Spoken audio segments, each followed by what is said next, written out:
Welcome to super fast English academy. दोस्तों, आपके exam के लिए बेस्ट में आपके लिए तैयारी करी है। इससे पहले मैं आपको already 14 part special only special की बात करें तो 14 पार्ट में आपको दे चुका हूं। इंग्लिश मास्टर वीडियो प्लेलिस्ट है, या फिर इससे पहले जो वीडियो अपलोड की गई थी उसका लिंक भी डिस्क्रिप्शन में मिल जाएगा, वो आप देख लीजिएगा पहले। इसके बाद इस सेकंड पार्ट को, इसके बाद फिर इसका सेकंड थर्ड पार्ट इस तरह से आता चला जाएगा। आप अपने एग्जाम के लिए बेस्ट हैं, इनको एक बार रिवाइज करके आप अपने पेपर देने जरूर जाना चलेगा। दोस्तों, यदि आप नए हैं तो चैनल को सब्सक्राइब कर लीजिएगा, क्योंकि यहाँ पर आपके एग्जाम के रिगार्डिंग की तैयारी करवाई जा रही है। जैसे ही आपका एयरफोर्स, नेवी और भी मुझे लगेगा कि क्वेश्चंस आपको प्रोवाइड करवाने चाहिए तो वो मैं आपको जरूर करूंगा। देखिए, सबसे पहला क्वेश्चन है, जितने भी मैं कॉन्सेप्ट आपको बताते जाऊं इनको आप एक कॉपी में नोट कर लीजिएगा। इसका मतलब है कि देखिए, जब आप पेपर देने जाएं उससे 8-10 दिन पहले आप इनको नोट करके ही जाना। ठीक है, एक बार इनको रिकैप कर लेंगे तो ऑटोमेटिकली वो सारा का सारा रिवाइज हो जाएगा। यहां पर एक क्वेश्चन बनता है कि देखो, सिंपल सा लॉजिक है इसमें कि I doubt that he is acceptable to all. अब यहां पर एक चीज आपको समझ लेनी है। देखो, सिंपल सी बात, यहां पर अगर कभी भी डाउट वाला कोई सेंटेंस आ जाए, कैसा डाउट वाला, तो उसके साथ जो कंजंक्शन चलता है, जो दूसरे वाले सेंटेंस को जोड़ने का जो काम करता है ना, वो दैट नहीं, वहां पर वेदर करता है। क्या करता है? वेदर। इसे आपको याद करा देता हूं। देखो, वेदर ऐसे याद रखो। देखो, वेदर, एक तो वेदर ये होता है ना, WEATHER, ये तो वेदर है, ये कोई कंजंक्शन नहीं है, ये इसका मतलब होता है मौसम। तो एक वेदर वो दूसरा वाला होता है जो आपने एक्टिव पैसिव उसमें देखा होगा ना, वेदर। ठीक है, डायरेक्ट इनडायरेक्ट में तो वेदर वाली स्पेलिंग क्या होती है? WHETHER। ठीक है, वेदर लगाते हैं। ये क्वेश्चन कई बार रिपीट हुआ है, इसलिए मैं आपको ट्रिक से बताता हूं। एक बात बताइए, डाउट यानी कि वेदर पर हमेशा में डाउट रहता है, कब बारिश हो जाए, कब तूफान, कब आंधी आ जाए। बोलो यस और नो, यस और नो। तो इसका मतलब है कि अगर कभी भी डाउट होगा तो वो किसके साथ होगा? वेदर के साथ होगा। तो इस दैट की जगह पर वेदर आ जाएगा। ये चीज आप याद रखना भाई। आगे बढ़ जाते हैं। एक क्वेश्चन है कि I have a lot of problems haven't I. ये क्वेश्चन टैग है, इसमें कोई भी गलती नहीं है। ठीक है, इसमें कोई भी गलती नहीं है। देखो, वैसे एक चीज है कि वैसे लेकिन माना नहीं, क्योंकि ये जो क्वेश्चन है वो एसएससी का क्वेश्चन यहाँ पर लिया है। देखो, यहां पर एक चीज है, यहां पर एक कॉमा आता है। आपको पता होगा जब आप क्वेश्चन टैग लगाते हैं तो उसमें कॉमा जरूर आता है, लेकिन इस वाले सेंटेंस में नहीं दे रखा। तो फिलहाल में बी वाला जो है पार्ट एरर माना जा सकता है, लेकिन जब आंसर की आई थी ना तो उसमें नो एरर वाला ऑप्शन दे रखा था। इसका मतलब कॉमा को वहां पर प्रायोरिटी नहीं दी गई थी। ठीक है ना, मैंने इसके आंसर की भी चेक किया तो वहां पर इस कॉमा को कोई महत्व तो नहीं दिया गया। बट बेसिकली यार, कॉमा होता है, ये आपने भी पढ़ा, मैंने भी पढ़ा, बट एसएससी की तरफ से जो आंसर आया उसमें कॉमा का कोई भी जिक्र नहीं किया गया था। चलिए, फिलहाल में आप इसके बी पार्ट में गलती कर सकते हैं, और ऑफिशियल आंसर की में यहां पर डी वाला पार्ट था, यानी कोई भी गलती इसमें नहीं बताई थी। एक क्वेश्चन है कि देखो, we are hearing songs from the tape recorder. यानी कि क्या है, हम जो टेप रिकॉर्डर से क्या करते हैं? गाने सुनते हैं। अब यहां पर देखो, ये कंटिन्यूअस फॉर्म में यूज किया गया है। अगर ये कंटिन्यूअस फॉर्म में यूज किया गया है तो इसका मतलब है कि आगे जो हियर है ना, वो कंटिन्यूअस में नहीं आता। हियर के साथ आईएनजी आप कंटिन्यूअस फॉर्म में यूज नहीं कर सकते। ठीक है, मत करिएगा, अच्छी बात है। तो सर, अगर एक बात है, इसमें जो एरर है वो बी वाले पार्ट में है। किस में है? बी वाले पार्ट में, क्योंकि हेयर तो आईएनजी आता ही नहीं है। अगर हमें इसे सुधारना है, वैसे तो मैंने आपको बता दिया हेयर में आईएनजी नहीं आता, इसलिए ये मामला चल जाएगा, लेकिन अगर हमें इसे करेक्ट करना है, सही भी तो बताना है ना, तो आप ऐसा कर सकते हैं कि हेयर की जगह आप लिसन कर सकते हैं। तो लिसन में आप आईएनजी लगा सकते हैं, ये लिसनिंग हो सकता है, लेकिन हेयर में आईएनजी लगा करके हियरिंग नहीं हो सकता। ठीक है, फिलहाल इस कॉन्टेक्स्ट में कंटिन्यूअस फॉर्म में तो लिसनिंग, अब लिसनिंग लगा दिया तो लिसनिंग सॉन्ग्स नहीं, लिसनिंग टू सॉन्ग्स, तो ये टू जो है वो लिसनिंग के साथ आ जाएगा। ठीक है, तो ओवरऑल ये हो गया कि बी वाले पार्ट में गलती है, ये इजारम के साथ हेयर आईएनजी वगैरह नहीं आता। अगर इसे सुधारना है तो आप लिसनिंग टू कर सकते हैं यहां पर।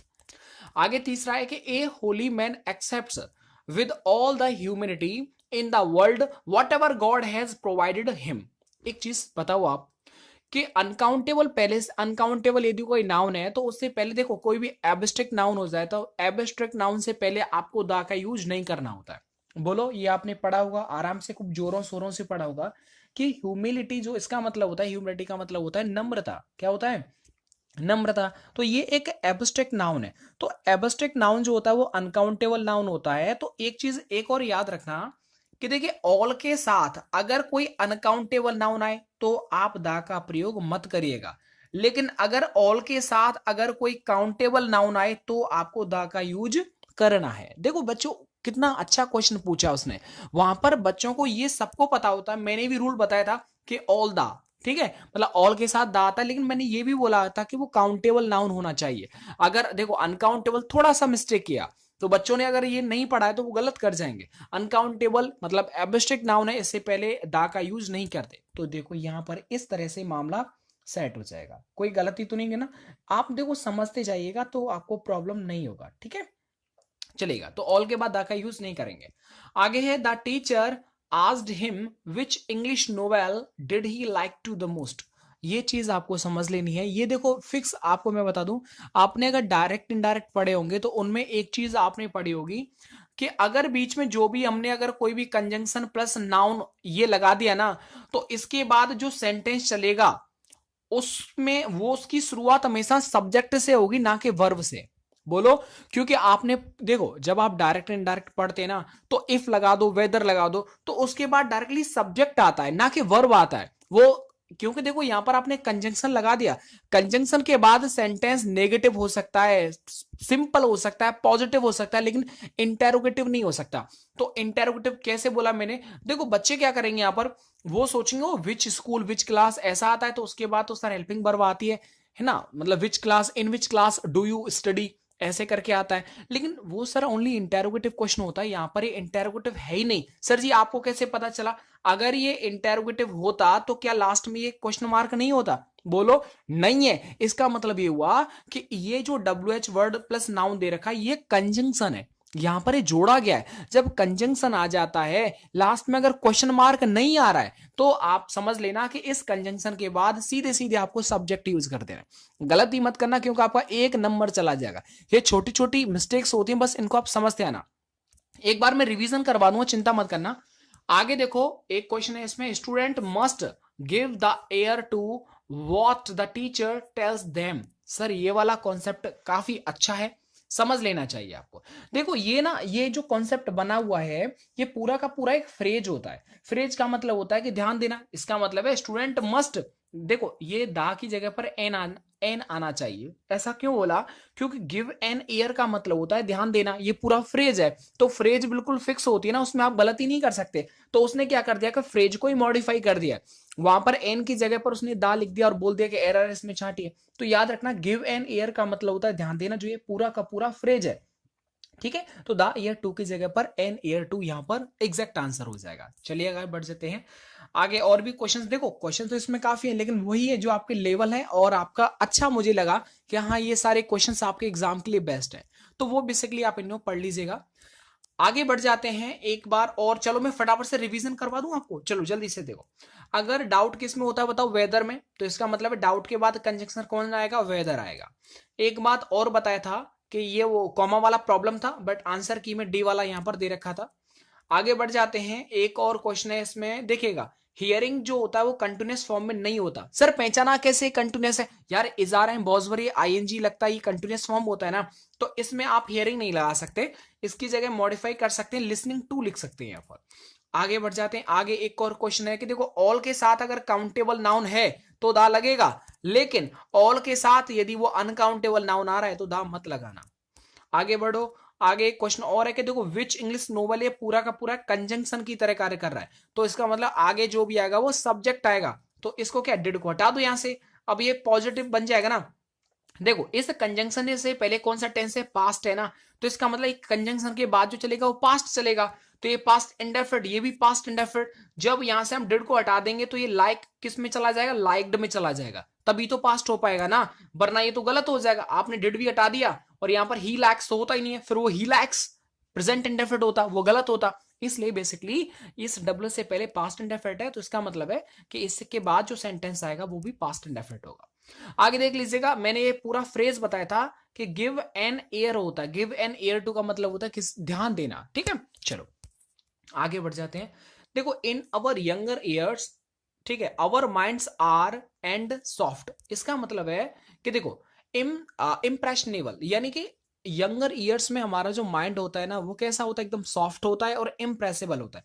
इम्प्रेसिबल का मतलब होता है बहुत जल्दी क्या करना, एक तरह से मतलब कहते हैं ना उसे आसानी से प्रभावित हो जाने वाला, वो होता है इम्प्रेसिबल।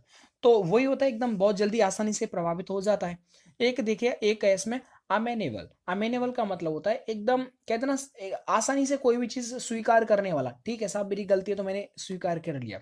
एक होता है फ्लेक्सिबल। फ्लेक्सिबल का मतलब जैसे रबर होती है, फ्लेक्सिबल होती है, लचीली होती है उसे। एक होता है प्लाईबल, तो प्लाईबल का मतलब होता है वो भी लचीला टाइप में होता है। ठीक है, प्लाईबल, PLIABLE। तो यहां पर डिस्कस हो गया। आगे देख लीजिए एक क्वेश्चन और इसमें, she does not her money. ये आपको समझ लेना है। तो देखो याद रखना कि केयर के साथ फॉर आता है, तो इसमें सी वाला ऑप्शन बिल्कुल सही। केयर फॉर, केयर फॉर 2-3 बार जब आप इसे बोलेंगे तो ये आपका परमानेंट याद हो जाएगा। समझ में आ रहा है मेरी बात? तो केयर के साथ क्या चलता है, फॉर चलता है, तो सी वाला ऑप्शन बिल्कुल सही हो जाएगा। आगे देखिए, ऑल क्लॉथ्स वर सोक्ड वाटर। ये समझ लेना आपको इसमें क्या आएगा। इसका मतलब देखो, सारे हमारे जो सारे कपड़े थे ना वो वाटर में क्या हो गए, भीग गए, सोख गए। ठीक है, मतलब सारे कपड़े क्या करते, उसने पानी को सोख लिया, मतलब वो भीग गए। तो याद रखना इन, यानी कि इन वाटर, शोक के बाद इन आता है, ये आपको याद रखना, शोक इन वाटर। ठीक है, तो शोक इन वाटर मतलब इन वाला ऑप्शन यहां पर एकदम सही हो जाएगा। मतलब शोक इन का मतलब होता है भीग जाना, तो शोक के साथ इनका प्रयोग किया जाता है, बस याद हो जाएगा। आगे देख लीजिए, आगे क्वेश्चन है इसमें, you stand a good chance the match. अब ये समझ लेना है इसमें क्या आ सकता है और क्यों आएगा। बेसिकली क्यों आएगा वो समझ लेना है। देखिएगा, यहां पर आना चाहिए, इसमें एग्जैक्ट आंसर हो जाएगा ऑफ विनिंग। मतलब you stand a good chance of winning the match. ऐसा क्यों बोला मैंने, सुनिएगा। क्योंकि चांस के साथ ऑफ का प्रयोग किया जाता है। देखिए, चांस के साथ किसका प्रयोग किया जाता है, ऑफ का। तो ऑफ का तो सर ओनली इसमें सी वाला है ना, ना ए ना बी ना डी। बस ये चीजें एक दूसरे से कनेक्ट होती हैं। ऑफ के साथ, सॉरी, चांस के साथ क्या चलता है, ऑफ चलता है। तो ऑफ के बाद आपको पता ना, ऑफ एक प्रपोजिशन है।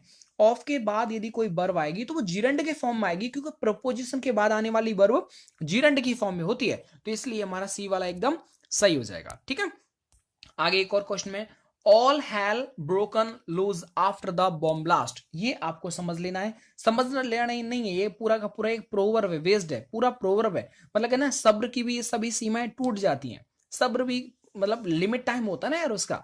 तो आपको बस याद रखना है कि ऑल हैल इज, तो यहां पर क्या होता है, ऑल हैल इज। ये पूरा प्रोवर्ब है जो कि आपको याद ही करना पड़ता है। मैंने आपको प्रोवर्ब की वीडियो दे रखी है जो ऑलरेडी, और आई थिंक 25 से 30 प्रोवर्ब हैं, आप सर्च भी कर लीजिएगा, proverb, best proverb by Ramsar.